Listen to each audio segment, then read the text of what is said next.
Kung may naghulog sa'yo mula sa maginhawa mong bahay papunta sa tuktok ng bundok Everest, mabilis na hindi magiging maganda ang kalagayan mo.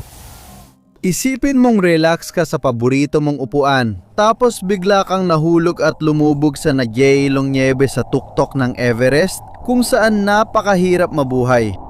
Halos imposibleng mabuhay doon dahil pwedeng umabot sa negative 40 degrees Fahrenheit ang lamig at ang manipis na hangin ay madaling magdulot ng altitude sickness.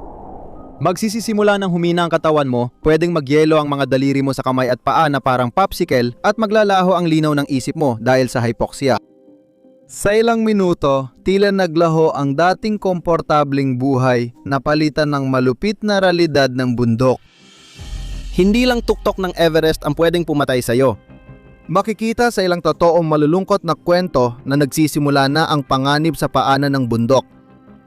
Ngayon, tatalakayin natin ang mga nakamamatay na avalanche, nakamamatay na pagkahulog at desperadong pakikipaglaban para mabuhay. Lahat ng paraang pwedeng ikamatay mo sa Everest. Pinapayuhan pa rin ang mga manonood na mag-ingat. Kung pareho tayo, pinakamasaya ako kapag nasa labas, kahit na hindi mo ako makikitang sumusubok umakyat sa tuktok ng Everest.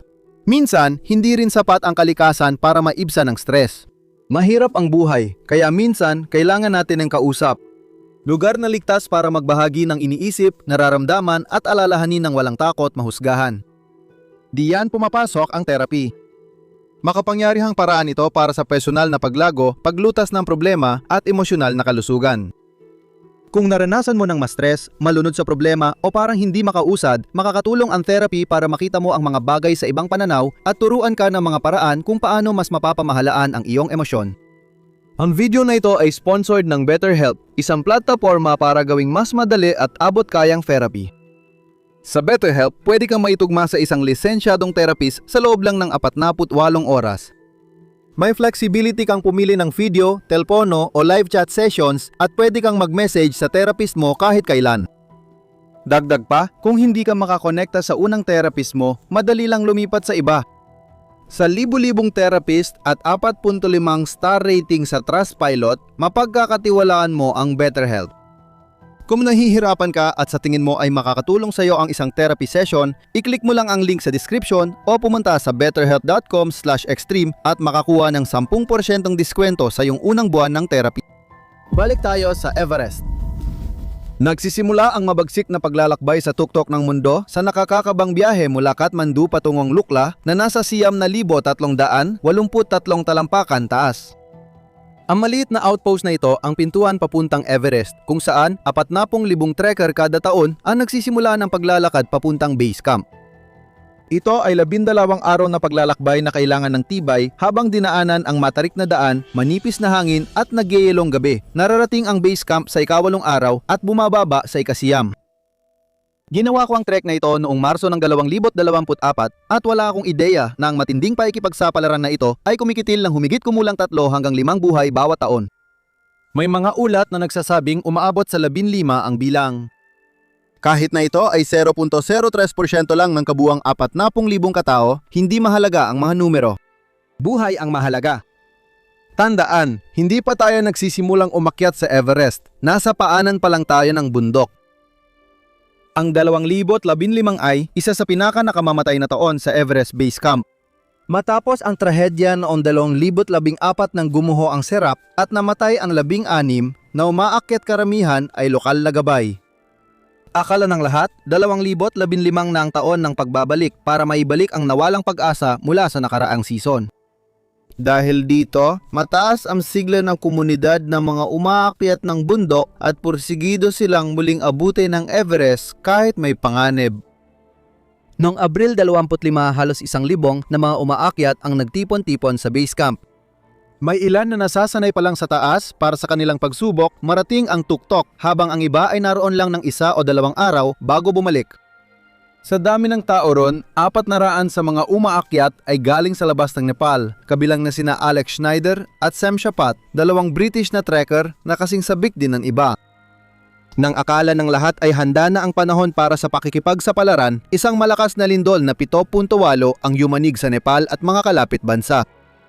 Bagamat 140 milya ang layo ng sentro ng lindol mula Everest, nadulot ito ng maraming avalanche na bumagsak sa base camp. Sina Alex, Sam at iba pa nilang kasama ay nasa tent nang biglang lumindol at yumanig ang lupa. Bago pa nila maintindihan ang nangyayari, sumigaw na ang kanilang gabay na lumabas sila at kunin ang ice axe nila. Nagmadali silang lumabas na hirap sa paglakad at nadatnan ang tanawing parang bangungot. Habang patuloy na nanginginig ang lupa sa ilalim ng kanilang mga paa, tumingala sila at nakita ang isang napakalaking pader ng nyebe na mabilis na papalapit sa kanila. Nagpapanit silang tumakbo para maghanap ng masisilungan.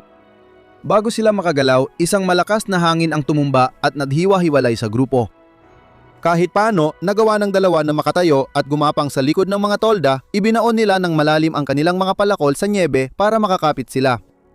Mukhang pabor sa kanilang swerte noong araw na yon dahil pareho silang nakaligtas sa nakamamatay na avalanche.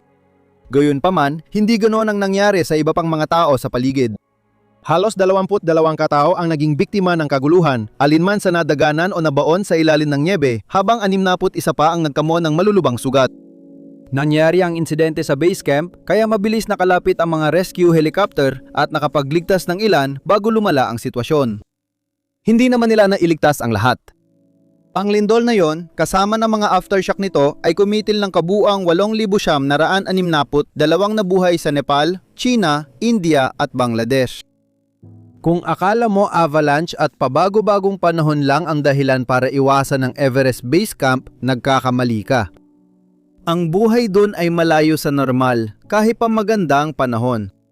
Isa lang sa mga dahilan ang taas ng lugar. Ang hindi napapansin na issue ay kalinisan. Sa paglipas ng mga taon, nakakuha ang bundok Everest ng mga kakaibang palayaw at isa sa pinakamasama ay ang pinakamataas na tapunan ng basura sa mundo. Sabi ng mga eksperto, may halos 50 toneladang basura na nakatambak sa bundok. Kung akala mo masama na yon, ang Everest Base Camp ay nagtatapon ng 75 tonelada ng basura bawat season, kabilang ang 21.5 toneladang dumi ng tao. Dahil sa sobrang lamig, hindi nabubulok ang mga basura, kaya makikita mo talaga ang mga dumi ng tao sa mabato at manyebeng lupa. At dagdag pa dyan ang 63,400 galon ng ihi na itinapon ng mga umaakyat diretso sa mga glacier malapit sa base camp. Habang sinubukan ng mga autoridad na higpitan ang mga patakaran gamit ang mahigpit na regulasyon para sa mga umaakyat, lalo lang lumalala ang kalat dahil sa dumaraming bilang ng mga bumibisita taon-taon. Kapag pinagsama ang mga isyung ito, kalinisan, altitude sickness at matinding temperatura, nagiging sobrang hirap mabuhay sa ganitong kapaligiran. Madalas makaranas ng mga sakit sa tiyan, pagduduwal at iba pang karamdaman ang mga umaakyat dahil sa bakterya habang nag-a-adjust sa mga kampo. Para sa karamihan ng umaakyat, base camp pa lang tapos na ang kanilang Everest adventure. Tanging ang mga bihasang mountaineer lang ang nangangahas na magpatuloy at subukang abutin ang tuktok. Sa 40,000 na bumibisita sa bundok taon-taon, 800 lang ang sumusubok lagpasan ng base camp at maabot ang pinakamataas na tuktok sa mundo. Hindi tulad ng 5% tagumpay sa base camp, mas mababa ang tsansa kapag tuktok ng usapan. Mga 57% lang ang tsansa mo makarating sa tuktok at hindi bababa sa 1% ng mga umaakyat ang hindi na nakakabalik. Nakakabigla isipin na kahit mas marami ng matagumpay na nakaakyat sa Everest nito mga nakaraang taon, nananatili pa rin sa 1% ang antas ng pagkamatay mula pa nung unang pag-akyat noong 1953. Ano ang mangyayari kung isa ka sa matapang na sumubok nito? Ano-anong panganib ang dapat asahan? Ang unang delikadong dadaanan mo ay ang Khumbu Icefall. Kilala ang lugar na ito sa pabago-bagong bagsak ng yelo, malalaking bitak at di matatag na blok ng yelo. Sa madaling salita, para itong ilang mga pagguho ng nyebe na anumang oras ay maaaring mangyari. Matatagpuan sa taas na 18,000 talampakan sa itaas ng base camp, kailangan mong gumamit ng hagdan at lubid para makatawid sa delikadong lugar. Dahil sa hindi tiyak na ibabaw at matutulis na formasyon ng yelo, pwedeng dumulas ang hagdan at maputol ang lubid. Maaari itong magdulot ng mga nakamamatay na pagbagsak. Kung mahulog ka mula sa Everest, alam mo na ang mangyayari. Iyan ang naging kapalaran ng isang napakahusay na Russia na umaakyat ng bundok, si Alexei Bolotov, noong Mayo 2013. Ang kanyang kwento ay sumasaklaw sa walang humpay na ambisyon, matataas na tagumpay at sa huli ang matinding kapalit ng walang ingat na pakikipagsapalaran. Ipinanganak noong Enero 20, 1963 si Alexei Bolotov ay nagbigay ng bagong kahulugan sa pagiging tunay na umaakyat ng bundok. Nagsimula siya sa maliliit, umaakyat sa mga tuktok ng Kyrgyzstan gaya ng Chantengri at Peak Pobati. Ngunit agad siyang nakilala bilang isa sa pinakamalalakas na umaakyat sa matataas na bundok. Noong 1977 si Alexei ay nagtatag ng bagong ruta sa kanlurang muka ng Makalu at nakuha ang pinakamataas na parangal sa pag-akyat, ang Piole d'Or. Sa sumunod na taon, unang beses niyang naakyat ang Everest at noong 1979, isa pa niyang pag-akyat sa Talay-Sagar na nagkamit ng parangal, pinagtibay ang kanyang pangalan bilang alamat sa pag-akyat. Pinarangalan siya ng Federasyong Ruso ng Order of Courage at Homeland Service Medal dahil sa kanyang dedikasyon. Noong 2001 si Alexei ang unang nakaakyat sa Lhotse Mital, ang pinakamataas noon na bundok na di pa naakyat sa mundo. Noong 2002 bumalik siya sa Everest, na yon ay walang dagdag na oxygen. Noong 2004 kinilala muli ang kanyang galing matapos niyang maakyat ang tunay na hilagang muka ng Janu, isang kilalang technical na hamon, at tumanggap ng pangalawang prestiyosong parangal. Pero si Alexei ay hindi yung tipong kontento nang pagmasdan lang ang kanyang mga tropeo. Matapos maakyat ang K2 Annapurna at Manaslu, itinutok niya ang kanyang hangarin sa Everest sa ikatlong beses. Gayunpaman, hindi ito simpleng pag-akyat. Nilalayon ni Alexei na gumawa ng bagong, hindi pa nadadaanan na ruta sa mapanganib na timog-kanlurang bahagi kasama ang kanyang kasamang umaakyat na si Denis Arubko. Plano nilang umakyat gamit ang Alpine Style, isang minimalistang paraan na mataas ang panganib kung saan umaasa lang ang mga umaakyat sa dala nilang gamit. Walang nakahandang mga kampo, dagdag oxygen o tulong mula sa mga porter na bihasa sa mataas na lugar. Mabilis at magaan silang kumikilos, dalang lahat ng gamit sa likod para sa pag-akyat. Ang estilong ito ay nangangailangan ng mabilisang desisyon, lubos na pag-asa sa sarili at madalas ay tuloy-tuloy na pag-akyat hanggang tuktok. Tinatawag itong pinakapurong paraan ng pag-akyat ng bundo dahil pinakakaunti ang epekto sa kalikasan pero mas delikado dahil limitado ang supply.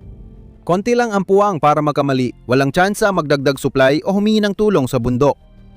Alam ni Alexei ang panganib at naghanda siya rito. Naglaan siya ng linggo para mag-acclimatize at planuhin lahat. Isang araw bago subukang abutin ang tuktok, determinadong tinitigan niya ang Everest. Noong Mayo 15, habang bumababa siya sa matarek na bahagi sa itaas na mapanganib na Khumbu Icefall, may nangyaring sakuna. Sumabit ang lubid niya sa matalim na bato, napunit at naputol dahil sa tensyon, kaya bigla siyang nahulog ng halos 1,000 talampakan. Sa loob lang na ilang segundo, natapos ang kanyang pag-akyat pati na rin ang kanyang buhay. Ang trahedyang walang sinumang nakakitang paparating. Halos isang buong araw bago natagpuan ng rescue team ang kanyang katawan at dinala ito sa Kathmandu matapos si Alexei magbayad ng pinakamataas na halaga para sa mga panganib na hindi niya mapigilang suungin. Ang Khumbu Icefall ay may halos 2,000 talampakang technical na pag-akyat na diretso sa malawak na glacier valley na tinatawag na Western Subudim. Ang suril at kamangha-manghang tanawin ay parang pagpasok sa isang napakalawak, hugis mangkok na kalawakan ng walang katapusang niebe habang matayog ang Everest sa ibabaw mo. Kamangha-mangha ang kanawin, lalo na sa tahimik na paligid. Hindi na nakakagulat kung bakit lambak ng katahimikan ang tawag dito. Akala mo matapos ang hirap sa Khumbu Icefall, makakamit mo na ang matagal na hinahangad na ginhawa sa niebe at matatag na lugar na ito. Sa tuyo at walang hangin na araw, ang kanlurang CWM ay maaaring isa sa pinakamahihirap na hamon sa Everest. Dahil sa hugis mangko, nakakulong ang sikat ng araw sa lambak at nagiging matinding bitag ng init. Kapag sumisikat ang araw at walang hangin, pwedeng umabot sa 75 degrees Fahrenheit ang temperatura. Pagod ka na sa pag-akyat sa Khumbu, kaya nasa panganib kang ma-dehydrate ng husto. Kapag sinabayan ng altitude sickness, ang init ay pwedeng magdulot ng pang-anib at minsan ay kamatayan. Sa pagdaan sa kanlurang CWM, maabot mo ang kaampuan sa taas na halos 19,700 talampakan. Importante ang lugar na ito para sa aklimatisasyon, pahinga, pag-inom ng tubig at paghahanda ng mga umaakyat sa susunod na lakad. Bagaman mas kaunti ang aksidente sa Camp 1 kaysa ibang bahagi ng bundok, hindi dapat maliitin ang hirap ng pag-akyat at ang pagmamadali ng ilang umaakyat. Kaya naman, mariing hinikayat ang mga umaakyat na magpalipas muna ng isang buong gabi sa Camp 1 para mabigyan ng sapat na panahon ang kanilang katawan na makapag-aklimatisa bago magpatuloy. Ang lugar ay nasa mga daraanan ng pagguho ng nyebe mula sa Everest at sa kalapit na tuktok na Nuptse na maaaring magdulot ng mga pagguho ng nyebe hanggang sa base camp. Ang init sa kanlurang CWM ay nagtutunaw ng yelo, nagreresulta sa di matatag na mga tulay ng nyebe o formasyon ng yelo na pwedeng bumagsak pag tinapakan. Ang malalaking bitak ng yelo sa Kampo 1 ay maaaring gumalaw at bumuka, nilalamon ang kagamitan o umaakyat na maaaring hindi makita ang mga panganib. Isa sa malaking hamon sa kampo, isa ay ang lokasyon nito. Kung magkasakit o mangailangan ng tulong ang umaakyat, hindi madaling bumalik sa base camp dahil kailangang tawirin muli ang Khumbu Icefall. Maraming umaakyat na kailangan magpagaling ay nananatili muna sa Kampo 1 para sa paunang pahinga at bumababa lamang sa mapanganib na paglusong pabalik sa base camp nang may umaalalay kung talagang kinakailangan. Mula sa Kampo 1, susundan mo ang ruta sa kanlurang CWM papunta sa Kampo 2 na nasa taas na humigit kumulang 21,300 talampakan. Tinatawag din itong Advanced Base Camp dahil ito ang sentrong operasyon bago harapin ang pinakamahirap na bahagi ng bundok. Hindi gaanong technical ang lupain dito, pero huwag maging kampante. Dito na lumalabas ang tunay na anyo ng bundok. Sa paglapit sa Kampo 2, matagal ka ng lampas, 18,000 talampakan, kaya nagsisimula ang panganib ng pulmonary at cerebral edema. Ang High Altitude Pulmonary Edema, HAP, ay isang kondisyong nagbabanta sa buhay kung saan naiipon ang likido sa baga, pinapahina ang pagsipsip ng oxygen at nagdudulot ng matinding hingal, pagod at paninikip ng dibdib. Habang umaakyat pa ang climber, lalo na matapos ang matagal na panahon sa taas ng 18,000 talampakan, pwedeng biglang lumala ang sintomas ng HAPE kaya nahihirapan silang huminga kahit napapahinga. Katulad nito, ang High Altitude Cerebral Edema, HACE, ay kondisyon kung saan naiipon ang likido sa paligid ng otak. Maaring magdulot ito ng kalituhan, pananakit ng ulo, pagkahilo, at matinding pagbaba ng koordinasyon. Kung hindi ka bumaba agad, maaring magdulot ang haze ng matinding guni-guni, pagkawala ng malay o kamatayan. Sa madaling salita, isa sa pangunahing palatandaan ng haze ay ang unti-unting pagkawala ng koneksyon sa realidad. Ito ang nangyari kay Australian mountaineer na si Lincoln Hall na nagkaroon ng high altitude cerebral edema habang pababa mula sa tuktok noong Mayo 25, 2006. Sa nakamamanghang taas na 28,212 talampakan, nagsimulang maramdaman ni Lincoln ang mga sintomas na unti-unting lumalabas at mabilis na lumala ang sitwasyon. Sa maikling panahon, nawala ang kanyang direksyon at naging matigas ang ulo at litong-lito, kaya't lalo siyang umasa sa mga gabay na Sherpa. Ngunit sa ganoong kataas, limitado ang kanilang kakayahang tulungan siya at sa huli, kinailangan nilang unahin ang kanilang sariling kaligtasan, kaya iniwan nila siya upang harapin ang bundok mag-isa. Idineklarang patay siya at agad itong ipinaabot sa kanyang mga kaibigan at pamilya. Labis silang nagdalamhati at nabigla. Nang nagsisimula pa lang nilang tanggapin ang balita at magluksa, nakatanggap sila ng tawag. Si Daniel Lee Mazur, isang Amerikanong lider ng grupo ng umaakyat ng bundok, ang nakakita sa kanya na buhay pa matapos ang halos 12 oras mula nang maiwan. Noong oras na yon, malakas ang guni-guni niya at naniniwala siyang nasa bangka siya, hindi stranded sa bundok. Minsan, kinuha niya ang radyo ng rescue team at nag-coordinate ng sariling pagsagip, hindi alam na siya pala ang nililigtas ng misyon. Sa isang panayam, ibinahagi ni Daniel ang nakakabiglang mga detalye ng kakaibang kilos ni Lincoln habang isinasagawa ang rescue operation. Maaaring malinlang ng mga halusinasyon ang mga umaakyat ng bundok na akala nila kaya pa nilang marating ang tuktok at bumaba ng ligtas kahit malayo na sila sa maayos na kalagayan. Kahit pakiramdam mong ayos ka sa Everest, hindi ibig sabihin nito na talagang maayos ka. Baka niloloko ka lang ng utak mo, pinaparamdam mong ligtas ka, pero lalo ka nitong nilalagay sa panganib. Para maiwasan ito, payo ng eksperto na bantayan ng umaakyat ang bilis ng pag-akyat. Kung naakyat mo ang bawat 330 talampakan sa loob ng mga 1 hanggang 1.5 oras, maayos ang lagay mo. Kung mas mabagal ka ron, senyales ito na may kakaiba sa katawan mo at malaki ang ibinababa ng tsansa mong makarating sa itaas at makabalik ng ligtas mula sa bundok kahit wala pang malinaw na sintomas. Ngunit pagtanaw na ang tuktok, kadalasan hindi na sinusunod ng mga umaakyat ang mahalagang paalalang ito. Isa sa pinakadelikadong bahagi sa Everest ang paglalakad mula Camp 2 papuntang Camp 3. Sa pagitan ng dalawang kampo, kailangang lampasan ang 3,600 talampakang Lhotse Face na malayelong asul na pader. Ang hadlang na ito ay pinangalanan mula sa Lhotse, ang ikaapat na pinakamataas na bundok sa mundo, nakatabi ng Everest. Ang mga umaakyat sa Everest at Lhotse ay parehong dumadaan sa Khumbu Icefall tapos ay aakyat sa Western Khum bago harapin ang nagyeyelong pader. Pagdating sa Camp 3 sa ibabaw ng Lhotse Face, ang mga aayat ng Everest ay kakaliwa papunta sa South Col, habang ang pupunta sa Lhotse ay diretso paayat sa Lhotse Face, susunod sa hiwalay na daan patungong Lhotse Kulwa at Tuktok. Gayunpaman, ang pag-akyat sa matarik na Lhotse Face ay hindi madali. Ang taas nito ay umabot sa matitinding 40 hanggang 50 degree na anggulo at may mga nakakatakot pang 80 degree na umbok na dinadagdag. Ang mga high-altitude Sherpa at pangunahing umaakyat ang maglalagay ng fixed rope sa nagyeyelong akyat, pero ikaw pa rin ang humanap ng matatag na ritmo sa pagtapa at maghihila sa sarili pataas gamit ang ascender. Mas mahirap ito para sa mga porter na may mabigat na karga, isang maling hakbang at pwede kang mahulog ng milya-milya pababa sa matigas na nyebe sa ibaba. Sanay na ang mga Sherpa sa mga panganib na ito at lubos silang handa para harapin ang mga ito. Pero kung magpasya si Everest na pabagsakin ka, baliwala na ang karanasan mo. Noong Mayo 19, 2016, si ang Furba Sherpa, isang 25 taong gulang na porter sa matataas na bundok, ay namuno sa grupong 7 ng Arun Treks and Expeditions para samahan ang mga sundalong Indian sa tuktok ng bundok Lhotse. Dahil 2 beses nang nakayat si Ang sa Mount Everest, eksperto na siya rito.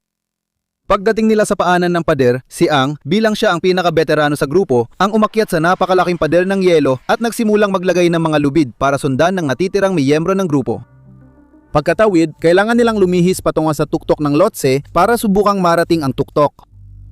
Habang nakabitin siya sa delikadong gilid at tinatapos ang gawain, nadulas siya at nahulog ng halos 2 milya pababa sa Camp 2. Maiisip natin kung gaano kahirap ang kanyang kamatayan.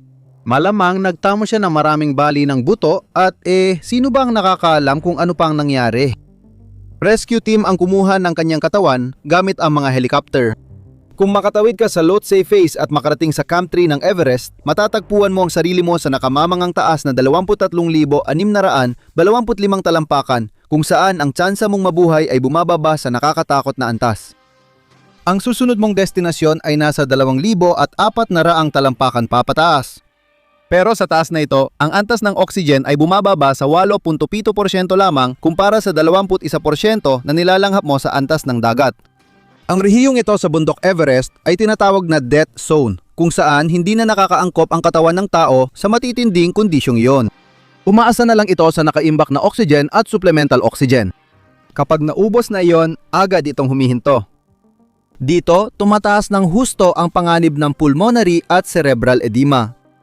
Kahit may dagdag oxygen, 1 o 2 araw lang ang kaya mong tiisin dito, kaya oras ang pinakamahalagang yaman mo. Ang Camp 4 ang pinakamataas na lugar sa Everest bago subukang abutin ang tuktok. Inaabot ng 9 hanggang 18 oras ang huling bahagi ng napakadelikadong rutang ito para tahakin ang 3,000 talampakan mula Camp 4 hanggang tuktok, depende sa bilis ng pag-akyat. Dagdag pa, napakabagsik ng panahon at tuloy-tuloy ang malalakas na hangin.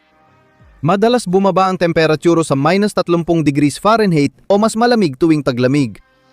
Ang jet stream na hangin ay humahampas sa tuktok ng bundok sa bilis na 50 hanggang 100 milya bawat oras at minsan lampas 200 milya bawat oras, kaya parang nagyeyelong bagyo ang dating. Maaaring magbago ang mga kondisyong ito sa ilang minuto na dudulot ng whiteout at halos imposibleng makita o makatayo. Kaya hindi bababa sa 60% ng namamatay sa Everest ay sa death zone nangyayari. Bukod sa matitinding kondisyon, malaking dahilan ng maraming namamatay ay dahil umaakyat ang mga tao mula Camp 4 patungong tuktok kahit halos ubos na ang kanilang lakas. Marami sa kanila ang hindi nakakakain at labis na pagod dahil sa kakulangan ng pahingahan at hirap ng daan. Kaya sumasagad na sila sa limitasyon nila bago pa man sila makapagsimula sa huling pag-akyat. Ang death zone sa Everest ay mula Camp 4 hanggang sa tuktok. Habang umaakyat ka, ang una mong hintuan ay ang balcony na nasa taas na 27,700 talampakan. Nagbibigay ang maliit na platapormang ito ng panandaliang pahinga at magandang tanawin ng mga tuktok sa timog at silangan, lalo na tuwing umaga.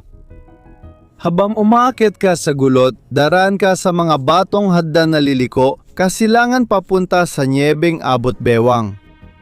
Sa taas na 28,700 talampakan, may maliit na bahaging kasinlaki ng mesa na may yelo at niebe na palatandaan ng timog na tuktok. Ang dome shape na niebe sa bundok Everest ay madalas mapagkamalang tunay na tuktok, kaya tinatawag itong maling tuktok. Kapag nasa timog na tuktok ka na, mga 430 talampakan na lang ang layo mo sa pinakamataas na punto sa mundo, pero mas delikado ang lupain sa unahan. Mula sa timog na tuktok, akyat ka sa makitid na timog silangang gulod na singtalim ng kutsilyo, tinatawag na cornice traverse.